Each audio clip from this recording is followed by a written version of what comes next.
चलो दोस्तों, आज दिखाते हैं आप लोगों को अपना होम टूर। तो welcome back to my another mini vlog. তো দোস্ত আজি দেখাম আপোনালোকক মোৰ ঘৰখনি, য'ত মই সৰুৰ পৰা ডাঙৰ হৈছোঁ, ডাঙৰ দীঘল হৈ পঢ়া শুনা যিমানখিনি কৰিছোঁ। তো দোস্ত এইখন হৈছে আমাৰ গেট, আৰু গেটখন খুলিয়েই দেখা পাব আপোনালোকে খেৰ পুঁজি।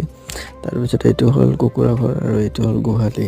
তাৰপিছত এইটো ঘৰ বনাই আছে, ঘৰটো এতিয়াও কমপ্লিট হোৱা নাই যেনিবা।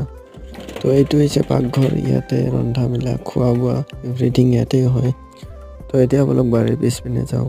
তো এইটো হৈছে আমাৰ দমকল, আৰু এইখন হৈছে বাৰীৰ পিছফাল। দেউতাই যে কি লগাইছে নহয়, এইপিনে লগাইছে ৰঙালাও, তাৰপিছত আৰু এইটো কিবা লগাইছে পেপাৰৰ টাবত, তাৰপিছত এইপিনে আকৌ লগাই আছে দেউতাই ভোট জলকীয়া লগাই আছে বুলি শুনিলোঁ।